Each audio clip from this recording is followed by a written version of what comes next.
Hi guys, welcome to this session in LibreOffice Calc. In this spreadsheet I'm going to show you how to use the sum functions. So we're going to look at sum, SUMIF and SUMIFS. So on the screen I've got several examples and we're going to go through them one by one. So first of all, the sum function. To add up a list in LibreOffice Calc, you get to the bottom or where you want the answers to be. It doesn't have to be at the bottom. And then you really want to use the AutoSum function, which is there, sum. The list will be selected automatically by the computer, but it may not be correct. In this case, it is correct, but if it isn't correct, you will have to select it yourself. Check it up here on the input line, C3 to C14, that's what I want. You click the tick, or you can press enter. I accept that. That's correct.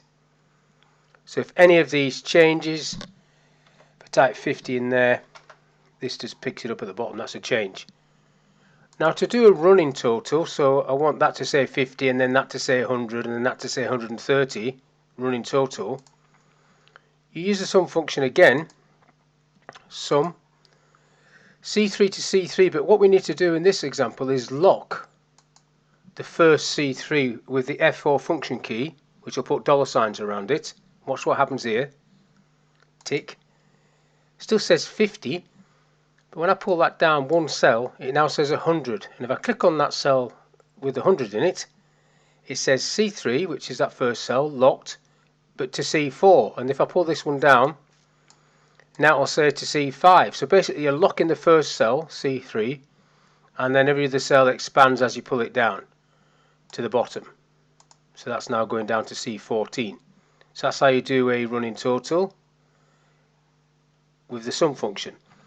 Now the SUMIF allows you to add up things by category. So what I've done here is I've done a little table and I want to know if from these two lists how much have I spent on gas, car, water, electric, food, etc.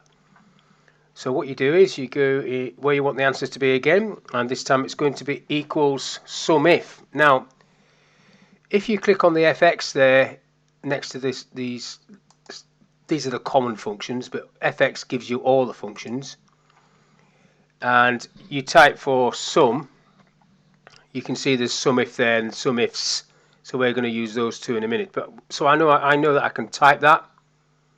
Gives you the example there. Going to get away from that. You've also got that option over here on the right, functions, same sort of thing.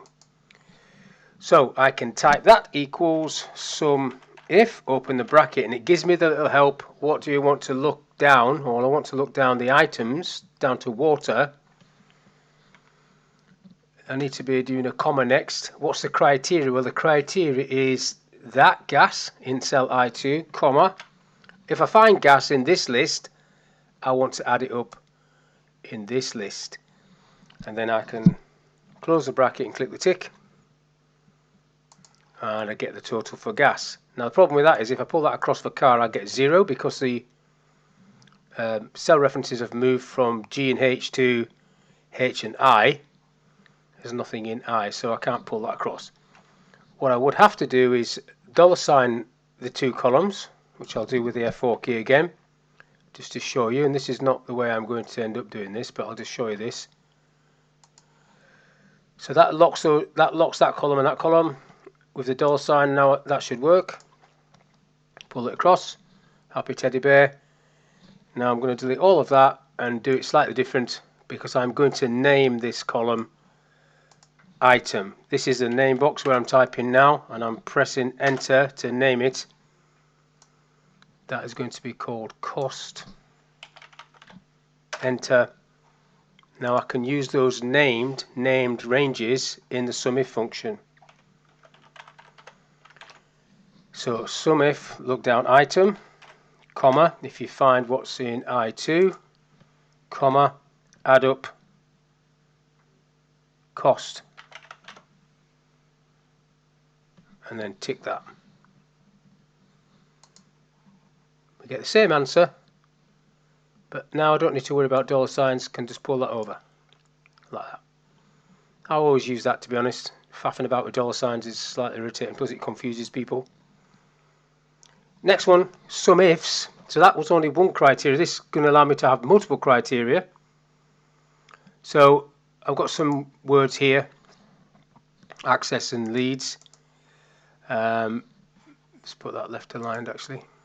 What I'm going to do is put a SUMIFS function. So I want to know how many courses access in this example were in leads. So we've got access 1. So let's go for Excel because there's more of them. Let's do Excel. So this time equals SUMIFS with an S. So what am I adding up? I'm adding up that list, comma, if this list,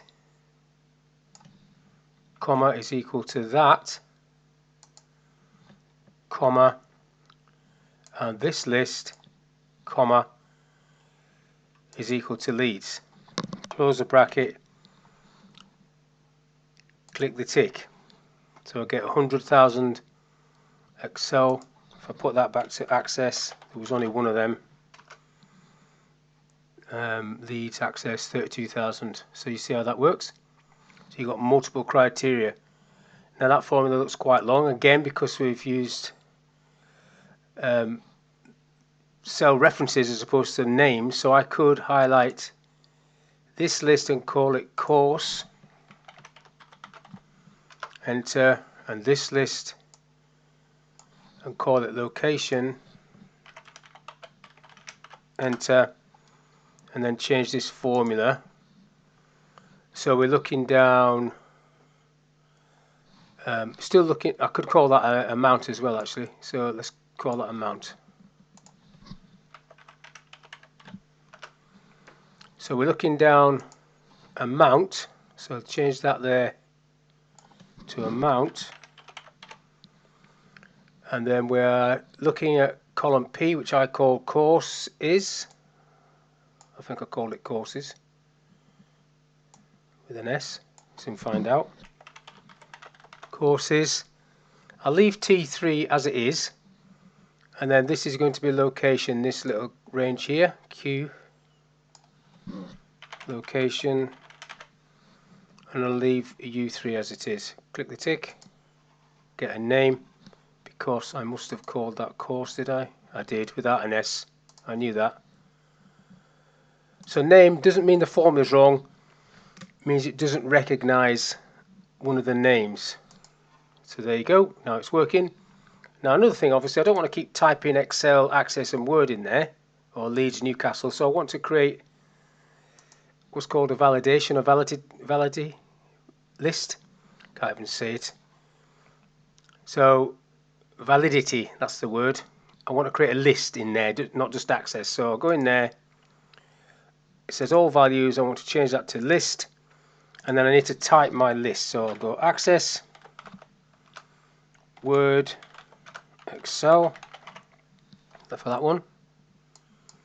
I get a little drop down list, there's the 3 items, so I'll select Word in leads, and I need to do the same for this one, locations. Now you can actually select a list, but I'm just going to type this one, Newcastle, Leeds, Glasgow and Manchester. That's my 4 cities. So now Word in Glasgow, none. Word was in Leeds, let's go for Excel in Leeds. So we'll go Excel in Leeds, and you get the answer there. So that's a SUMIFS function, very flexible. And I tend to do little tables like this so it makes it easier and you can see what's going off. And the validity rule, validity, really hard word for me to say that, or validation rule, makes it easier even still. So hopefully that was of use to you.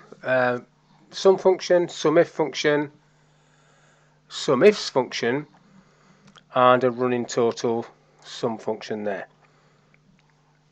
Thank you for your time. I'll see you in the next one.